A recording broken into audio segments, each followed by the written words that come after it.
কই গেল সে ওই মহিলার স্যাটাং স্যাটাং কথা? কোথায় রলেন কামরুল ইসলাম, কোথায় কাদের কাকা? কই গেল সে ওই মহিলার স্যাটাং স্যাটাং কথা? মা বোনেরা, মাথার চুল দিয়ে স্বামীর পা মোছা দিছে। 16 বছরের নারীদেরকে একবারে জাহান্নামের দ্বার প্রান্তরে নিয়ে গেছে এই শেখ হাসিনা। কত কন এ আবার এর যে কিছু চেলাবেলা আছে, এর চেলাবেলারা আপনার কি করছে? হাসিনা যখন বিদায় হয়ে গেছে, রাতে গুপ্পত করে দিনের বেলা চলে গেছে, ওর নেতা কর্মীকে কয় নাকি। আমি এক জায়গায় মাহফিলে গেছি, এক নেতা, আমি আমার এলাকার কম, ভাই আপনি এখানে কে? দেশ স্বাধীনের পরে আমি পালাইছি। কম পালাইছেন কে? হুজুর মানুষের উপরে যে অত্যাচার করছি। কম তোমাকে অত্যাচার করতে বলছে কে?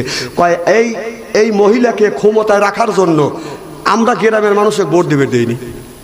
কথা কয় না? এরকম নেতা আছে না গ্রামে? গ্রামে এমনও শান্তি ছিল, গ্রামের মানুষ ভোট দিতে গেছে, ভোট দিতে দেয় নাই, তারা দিছে। আমাদের এলাকায় এক মুরব্বী বুড়া মানুষ ভোট দিবের গেছে, জীবনের শেষ ভোট দিয়েছি, যা ভোট দিবের গেছে, কও চাচা তোমার ভোট হয়ে গেছে। কয় কও কি বাবু? কয় খালি তোমার ভোট হয় নাই, চাষির ভোটটাও হয়ে গেছে। কয় কও কি বাবু? তোমার চাষি না 6 মাস আগে মরে গেছে। আর এসে ভোট দিয়ে গেল, আমার সাথে দেখা করলো না। লোকটা অমেই শিক্ষা শুরু করে দিছে, কান্নাকাটি শুরু করছে। পুলিশকে চাচা কি হয়েছে? আর কয় না বাবু, 6 মাস আগে বউ মরে গেছে, আমার বউ উঠে এসে কবর থেকে উঠে এসে ভোট দিয়ে গেছে, আমার সাথে দেখা করলো না, এই বিষয় তুমি করো। পুলিশ লাগে কাবুললে ফাঁকে যায়, এর সাথে লজ্জার আল্লাহর জমিনে হয় না। কথা কো? সেই মহিলা তোরা ওদেরকে টেকা রাখার জন্য মানুষের সাথে গন্ডগোল করছিস, সঠিক ভোটটা দিতে দিস নেই। সে রাতের দিনের বেলায় পলা চলে গেল, তোদের একটুকু চিন্তা করলো না। কথা কম? সে যা দিল্লি মামুর বাড়ি যা পার হলো, আর টাকার সাগরে বাসা থুয়ে গেল। হ্যাঁ, তাবা দাবা চাষটালে বসে বসে মার লেগে কাঁদে, মা মা মা আসবে, তোর মা আসবে। কথা কয় না? মা আসবে, মারও আসতেছে, আসতে লেগে গেছে। মা যদি আসতেই চাইলো, মা যদি আসতেই চাইতো, মা যদি থাকতেই চাইতো, তাহলে মা পলা যাইতো না। কথা কয় না? তোর মা পলাইছে যে আমি তো মরছি, তোগারও মারবো। তোর মা তোগারে সাগরে বাসা গেছে, এখন তোরা গ্রামে সুবের বাড়তেছিস না কে? এখন ফাঁকে থাকিস কে? এখন আয়। হ্যাঁ, গাবি গরু যদি বাছুর হয়, এই বাছুর থুইয়া গাবি যদি আগে যায়, টাকা দেখা যায় বাছুর পিস পড়ছে, মা হো হো করে দৌড় হয়েছে বাছুরের গাও চাটে। আর এমন মানুষের মা করলি, মা তোকে ফিরেও তাকালো না, দিল্লি মামুর বাড়ি যা বসে আছে, আর তোকে সুমুখ করে বাসা গেছে। কথা কয় না? আবার সে মা করতেছিস। দেশটা দেউলিয়া বানাইছে সাবেক প্রধানমন্ত্রী, দেশটা দেউলিয়া বানাইছে সাবেক প্রধানমন্ত্রী। ওদের সোনার দেশটা শোষণ করলো, লুইটা পুইটা খাইয়া রে প্রধানমন্ত্রী। কোথায় রলেন কামরুল ইসলাম, কোথায় কাদের কাকা? ও দলের মানুষকে বাসাইয়া, দলের মানুষকে বাসাইয়া দিল্লি করলে বাসা রে প্রধানমন্ত্রী। দেশটা দেউলিয়া বানাইছে সাবেক প্রধানমন্ত্রী। 41 সাল পর্যন্ত ক্ষমতায় থাকিবে, মুখার বাপের দেশ। 41 সাল পর্যন্ত ক্ষমতায় থাকিবে, নমরুদের মতো দেশটা শাসন করিলে। ছাত্রদের ওই রক্ত নিয়ে, ছাত্রদের ওই রক্ত নিয়ে কেমন খেলা খেললে রে প্রধানমন্ত্রী। এ দেশটা দেউলিয়া বানাইছে সাবেক প্রধানমন্ত্রী। সিল্লা বলুন ঠিক কিনে? নারায়ে তাকবীর, কোরআন হাদিস যেখানে, আলেম ওলামা যেখানে, নারায়ে তাকবীর। আপনারা বলতেছেন যারা আওয়ামী লীগের সমর্থক করে, তারা ওরা কিছু বলতেছে না, ওরা এখনো মার আশায় রয়েছে, মার আশায় রয়েছে ওই গুড়ি খা হারছিস। যতদিন ডক্টর ইউনূস আছে, কথা বুঝতেছেন না, যতদিন ডক্টর ইউনূস আছে, একদিন দোয়া ইউনূস পড়তে থাকো, দোয়া ইউনূস পড়তে থাকো, দোয়া ইউনূস পড়তে থাকো। যদি নির্বাচিত সরকার যদি আসে, তাহলে যদি তুমি ইটের ডেল দিয়ে থাকো, তোমার পাথরের ডেল খাওয়া লাগবে, পাথরের ডেল। কথা কম? তুমি গ্রাম ছেড়ে যাবে কোনে? আমার ভাইয়েরা, আমার মুসলমান ভাইয়েরা, আল্লাহর হাবিবের উম্মতেরা ভালো করে লক্ষ্য করে শুনুন। মা আয়েশা রাদিয়াল্লাহু তাআলা আনহা আমার নবীকে একদিন টুলের উপরে বাদান বসাইছে। টুলের উপর বসাইয়া আমার নবীকে বাদান গোসল দেওয়াইছে। কে মা, আপনারা কেন স্বামীকে গোসল দেওয়াইতে পারেন না? ওযু কেন দেওয়াইতে পারেন না? হযরত আলী যখন আসছে, হযরত ফাতেমা আসিয়া দৌড়া এসে স্বামীকে একটা টুলের উপর বসাইয়া বলে, স্বামী গো আপনি বসুন, আমি আপনাকে সুন্দর করে ওযু দেওয়া দে। মা ফাতেমা যেই নারীদের জান্নাতের সর্দারিনী হবে, তিনি স্বামীকে ওযু দেওয়া দিচ্ছে। বাদান বদনার থেকে পানি নিয়ে হযরত আলীকে তুলের উপর বসে পানি ঢেলে দিচ্ছে। মা ফাতেমা পানি ঢেলে দিচ্ছে, হযরত আলী হাতে পানি নেয়, পানি ঢেলে দেয়, হাতে পানি নেয়, পানি ঢেলে দেয়, কুলি করে পানি ঢেলে দেয়, নাকে পানি নেয়, পানি ঢেলে দেয়, মুখমণ্ডল ধৌত করে পানি ঢালিয়ে দেয়, আপনার কেনে পর্যন্ত ধৌত করে। ফাতেমা ডেকে ডেকে বলল, স্বামী গো আপনার পাতা এই বাদামি টুলের উপরে তুলে দেন, আমি আপনার সুন্দর করে সুন্নত তরিকায় আমি সুন্দর করে ওযু দেয়া দেয়। হযরত আলী টুলের উপরে পাতা যখন এরকম করে বাদান তুলে দিলেন, মা ফাতেমা লুকুর পশ্চিমে বাদান গেলেন। এবার মা ফাতেমা ওযু দেওয়াছে, হযরত আলীর এই ডান হাতটা বিবির পিঠের উপরে বাদান আছে। আর ফাতেমা সুন্দর করে স্বামীকে পাও দোতো করা দিয়ে, শাড়ির আঁচল দিয়ে, হাতের পানি মুখের পানি মুছে দিয়ে, দাড়ি ধরে চুমো দিছে। সুবহানাল্লাহ বললেন না? কে মা? মা ফাতেমা একজন জান্নাতের সর্দারিনী হয়ে হে যদি স্বামীর পা যদি ধোয়া দেয়, স্বামীকে যদি ওযু করা দেয়, তুমি কেন ওযু করা দিতে পারো না? হ্যাঁ, আমার ভাইয়ের, আমার হযরত ফাতেমা পানি মোছা দিয়ে দাড়ি ধরে বাদান চুমো দিছে। আমাদের বিবিরা দাড়ি ধরে চুমো দিবে, দাড়ি তো বাদান খুঁজে পায় না। কথা বুঝতেছেন না আমার ভাইরা? আমার অনেক মানুষ আছে বাদান আপনার 40 বছর 50 বছর 60 বছর বয়স হয়ে গেছে, এখনো বাদান মুখের দাড়ি রাখে না। 70 বছরিয়া বুড়া মানুষ মুখের দাড়ি কাটে, শার্ট প্যান্ট লাগাইয়াছে ভাই, রাস্তা দিয়া চলে মনে নায়ক নায়ক বাপ, ও তার যৌবনের অভাব। দাড়ি পাইকে কদম ফুল, চোখে দেখে শস্যের ফুল, চোখে দেখে শস্যের ফুল, দাড়ি পাইকে কদম ফুল, তথাপি মনে নায়ক নায়ক বাপ। কি ছেলের বয়স 20 বছর, সে গায়ে মুখে দাড়ি রাখছে, গায়ে চুম্ব দেয়। বাবার বয়স 70 বছর বয়স, মুখে দাড়ি নাই, গায়ে হলো শার্ট পরে। বাপ বেটা রাস্তা দিয়ে যখন হাইটে যায়, মানুষ ছেলেকে বলে চাচা, বাপে বলে ভাই, বাপ কয় থ্যাংক ইউ। তো লজ্জা করে না? মানুষ তোর ছেলে, তোমার ছেলেকে দেখে চাচা বলে, তোর ভাই বলে, তোর লজ্জা করা উচিত।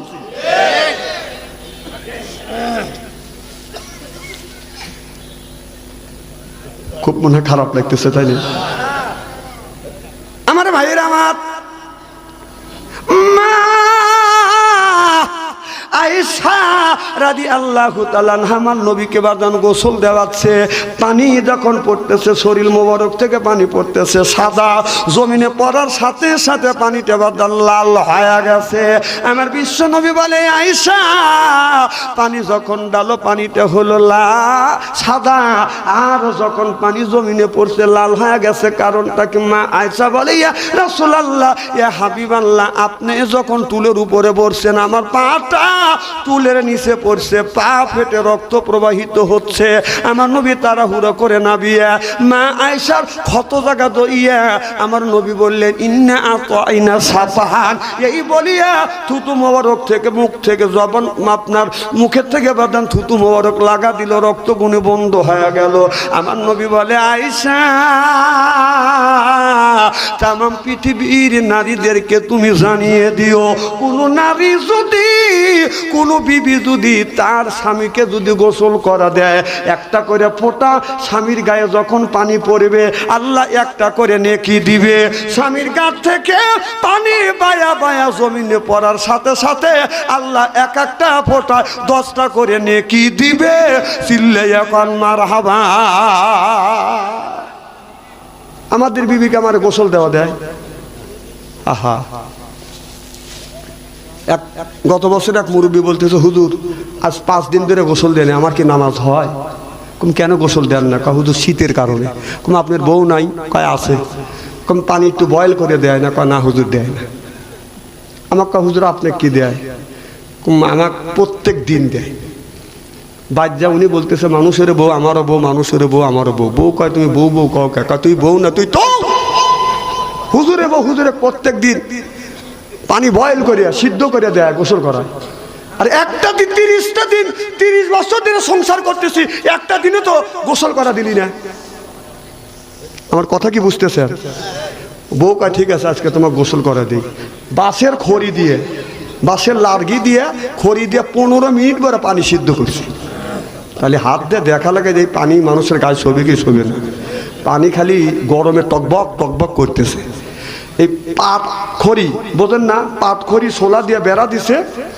ওই জায়গা যায় স্বামী পেশাব করে বসে, পেশাব করে যা গোসল দিবে। বউ ভাবছে যে ও গোসল করবার জন্য প্রতিশং নিছে। 15 মিনিট পর পানি সিদ্ধ করছে, ওই পানি তুলছে বদনায়, তুলে স্বামী ওই যে পেশাব করার প্রতিসঙ্গে রয়েছে। আর বিবি ভাবছে যে গোসলের জন্য প্রতিসং দিছে।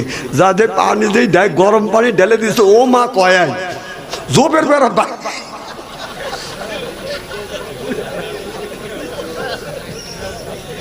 না নেকি আছে, মানুষ মানে নাকি কামাই করা লাগবে নাকি? আর একবার না পানি তুলে বলতেছে, আচ্ছা তোমার গোসল করা দে। এদিকে পিঠের চামড়া নাকি। মহিলা এত চালাকের চালাক যে জীবনে যেন গোসলের পানি না চায়। তবে আমি জানি আপনাদের মা বোনেরা, এই এলাকার মা বোনেরা স্বামী খুব ভালোবাসে গোসল করাতে।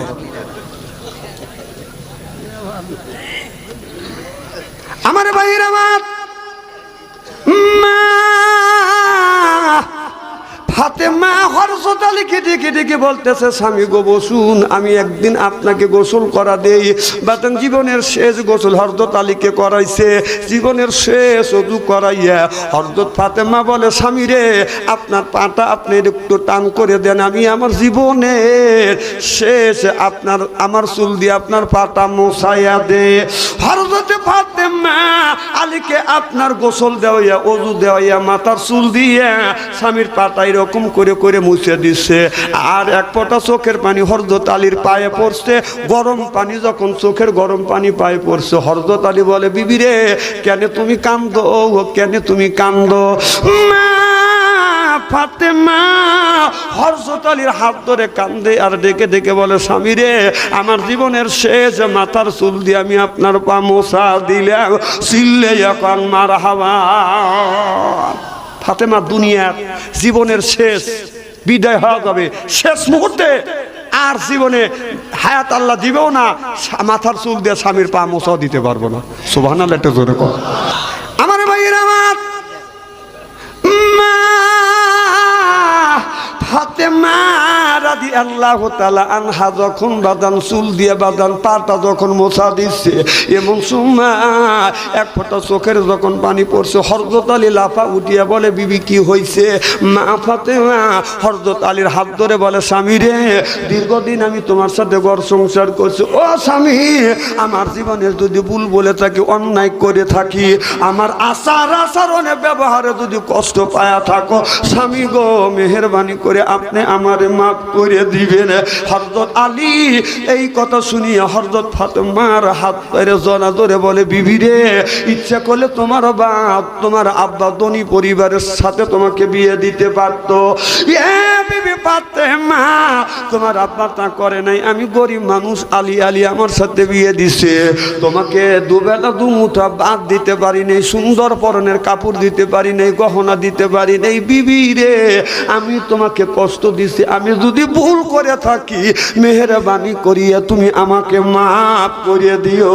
হযরত আলী বিবির কাছ থেকে মাফ চাইছে, ফাতেমা বাদান মাফ দিয়েছে। হযরত ফাতেমা হযরত আলীকে বলতেছে, স্বামী গো, আমি যদি মরে যাই, আমি যদি মরে যাই আমাকে গোসল করাইতে হবে না, আমি নিজে গোসল করব, আর দিনের বেলায় আমার জানাজা হবে না, অল্প কিছু লোক দিয়া রাতের বেলায় আপনি আমার জানাজার নামাজ পড়াবেন। আর আপনার যদি আপন বন্ধু থাকে, আপন বন্ধু যদি থাকে, বন্ধুকে দিয়ে কবর খনন করিবে না।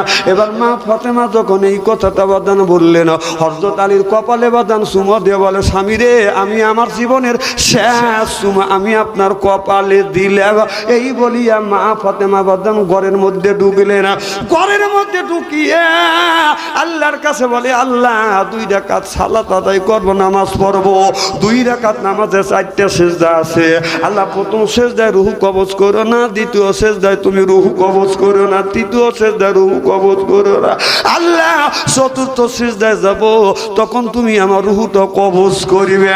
আল্লাহ এই জীবন দিয়েছ তুমি, এই জীবনটা নিয়েও যাইবে তুমি। আজরাইল আলাইহিস সালাম যেন আমার রূহটা কবজ না করে। আল্লাহ এই জীবন দিয়েছ তুমি, এই জীবনটা তুমি নিবে। কারণ আমি ফাতেমা জীবনে অন্য পুরুষ আমারে কোনোদিন দেখে নাই। আমি চাই আল্লাহ আজরাইল যেন আমার রূহ কবজ করে না। তুমি আল্লাহ জীবন দিছো, তুমি আমার জীবন নিয়ে যাবে। চিল্লা কম সুবহানাল্লাহ। মা ফাতেমা প্রথম সিজদায় গেছে, রূহ কবজ হয় নাই। দ্বিতীয় সিজদায় রূহ কবজ হয় নাই। তৃতীয় সিজদায় রূহ কবজ হয় নাই। চতুর্থ সিজদার থেকে বাদান মাথা আর ওঠে না। হযরত হাসান হুসাইন দূর থেকে লক্ষ্য করে দেখে মা সিজদা লম্বা হয়ে গেছে, সিজদার থেকে কেন মাথা তোলে না। এক ভাই আরেক ভাইকে বলতেছে, ভাই রে, বহুদিন মার সিজদা দেখছি, এত লম্বা সিজদা তো দেখি রে। একবার হুসাইন আগা যায় আমার মাথার উপর যখন হাত বুলেছে, অমনি মা জমিনের মধ্যে ডলিয়া পড়িয়ে গেছে। এবার হাসান হুসাইন কান্দে আর বলে, আব্বা আসেন, আমার মা যেন কেমন করতেছে। এবার হযরত আলী আসলেন, এরকম করে হাত লাগাইয়া দেখে মা ফাতেমা বাদান জীবিত নাই, বাদান মারা গেছে। হযরত আলী কান্দে। হাসান হুসাইন বলে, আব্বা মা কথা কয় না, আপনি কেন কান্দেন, কি হয়েছে? হযরত আলী বলে, বেটা রে, তোমার মা আর জমিনে কোনোদিন কথা বলবে না। তোমার মা তোমার নানার কাছে চলে গেছে, আর তোমার মা কোনোদিন কথা বলবে না। হাসান হুসাইন বাদান কাঁদতে লাগলেন। এবার হযরত আলী দৌড়া হযরত আবু যর গেফারির কাছে যা বলে, ভাই আবু যর, তাড়াতাড়ি ওঠো, আমার বিবি দুনিয়ায় নাই, তুমি যা কবরটা খনন করো। হযরত আবু যর বাদান কবর খনন করবার জন্য গেছে। যাইয়া কবর খনন করতে করতে আবু যর দেখে বলতেছে, কবরের মাটি বল, তোমার কাছে কে আসবে? হযরত ফাতেমা, খবরদার তার সাথে তুমি বেয়াদবি করো না। কবরের মধ্যে থেকে কোনো আওয়াজ আসছে না। আবার বলে, আবু যর বলে, রে কবরের মাটি বল, তোমার কাছে কে আসবে?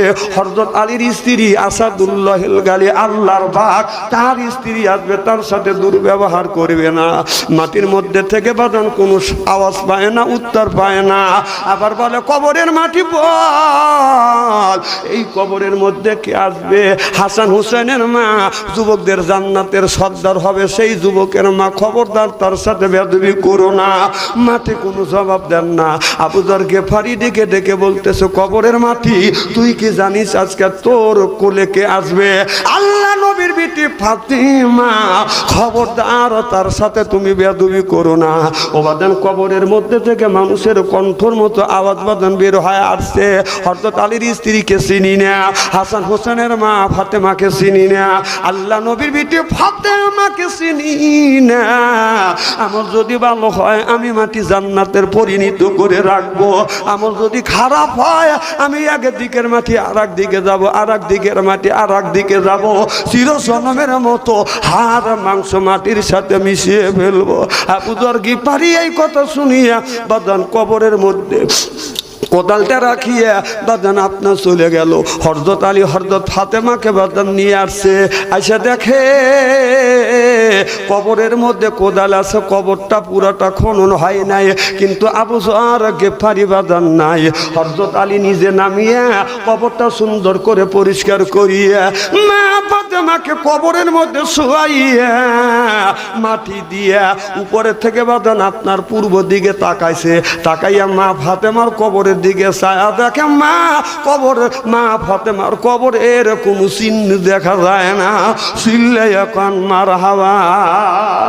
আলী কান্দে আর বলে, আল্লাহ এই মাত্রই আমার বিবি ফাতেমাকে আমি এইভাবে মাটি দিলাম, ঘাটটা গুঁড়ো, আমি ছায়া দেখি আমার বিবির কবর তো দেখা যায় না, বিবির কবরটা কই গেল? আল্লাহ গাইবি আওয়াজ দিয়ে জানিয়ে দিল, আলী চিন্তা করিও না, কে যেন আওয়াজ দিয়ে জানিয়ে দেয়, আলী রে তোমার বিবি হলো ফাতেমা তুজ জোহরা, দুনিয়ায় কোনো মানুষ দেখে নাই, এই জন্য কবরদার সাথে সাথে আল্লাহ কবরটা গায়েবী ভাবে গায়েব করে ফেলছে, মানুষ দেখে যেন না বলে ফাতেমা কবরটা এত লম্বা এত ওসার ছিল, এইটা যেন পৃথিবীর মানুষ না বলে, এই জন্য কবরটা বাদান অলৌকিক ভাবে গায়েব হয়ে গেছে। চিল্লে এখন সুবহানাল্লাহ। আবু যর আর নাই, হযরত আলী বাড়িতে আসে, আবু যরে তালাশ করে, আবু যরকে পায় না বাদানে, একদিন 2 দিন 3 দিন 1 মাস 2 মাস বাদানে 1 বছর চলে গেছে, আবু যরের খবর নাই। হযরত আলী মনে মনে চিন্তা করতেছে, আবু যরকে কি কাফের বেঈমানেরা মেরে ফেলছে। এইভাবে একদিন নয় 2 বছর বাদান গত হয়ে গেছে। হযরত আলী রাস্তা দিয়ে বাদান যাচ্ছে, লক্ষ্য করে দেখে একটা পাগল মাথার চুল উস্কো খুস্কো বাদান রে, এই পাগলটা আসতেছে, আর ছোট ছোট বাচ্চারা পাথর নিয়ে ওই পাগলের দিকে বাদান পাথরটা মারতেছে। ওই পাগলটা খালি কাঁদতেছে আর বলতেছে, আমার গায়ে পাথর মারো না, আমি পাগল না, আমি পাগল না। হযরত আলী দৌড়ে গেছে, বাচ্চাদেরকে বলতেছে, বাচ্চারা তোমরা এই পাগলটাকে তোমরা মাইরো না, পাগলটা বাদান মাইরো না, এটা পাগল না, এ তো বলতেছে পাগল না। এরপরে ছেলেরা চলে গেল, হযরত আলী পাগলের কাছে যায় দেখে এই পাগল আর কেউ না, এই পাগলটা হলো আবু যর গেফারি। কি ভাই আবু যর, তুমি আমার বিবির কবর খনন করতে গিয়েছিলে, বাইরে কবরটা তুমি খনন করো না। এ ভাই আবু যর কবর খনন করো নাই, আমি তোমাকে দীর্ঘদিন খোঁজাখুঁজি করছি, আমি তোমাকে পাই না, 2 বছর পরে আমি তোমাকে পাইলাম। আবু যর ডেকে ডেকে বলতেছে, বাইরে তাকিয়ে দেখ, এই ছেলেরা মেয়েরা আমাকে পাগল মনে করিয়া গায়ে পাথর মারছে, গায়ের চামড়া ফেটে গেছে, রক্তকুটি বের হয়েছে, এইভাবে মানুষ আমাকে পাগল বলি আমার গায়ে পাথর মারছে। আলী রে আমি পাগল হই নাই ভাই, পাগল হই নাই, আমি যখন তোমার বিবির কবরটা আমি খনন করছি, আমি কবরের মাটিকে দেখে বলেছি, কবরের মাটি মা ফাতেমার সাথে বেয়াদবি করে না, এরপরে আলীর স্ত্রীর সাথে বেয়াদবি করো না, হযরতে হাসান হোসেনের মা আসছে তার সাথে তোমরা বেয়াদবি করো না, আল্লাহ নবীর বিটি ফাতেমা আসছে কবর রে, এর সাথে তুমি বেয়াদবি করো না। এই কবর আমাকে কি জবাব দিছে, আলী রে আমি শুনছি তুমি সরো নাই রে আলী।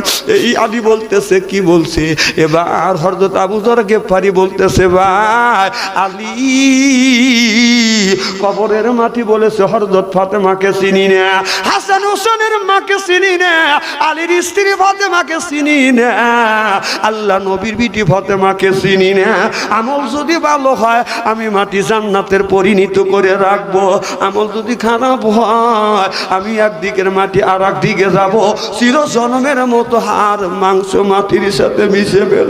এবার আলী রে আমি ভয়ে আর থাকতে পারি না, আমি বাড়ি তো যাই নেই, আমি সারা দুনিয়া ঘুরতেছি ভাই, আমি মরে গেলে ভাই আমি মরে গেলে তুমি আমার জানাজার নামাজ পড়াইও। এই বলে এই কথা বলি হযরত আবু যর গেফারি আত্মা ফাইটা বাদান মারা গেছে। চিল্লাইয়া কোন মারহাবা। যা হোক, আপনারা দীর্ঘ সময় আলোচনা শুনছেন, এখন আর আমি কষ্ট দেবো না, এখন মোনাজাত করে দেবো ইনশাআল্লাহ।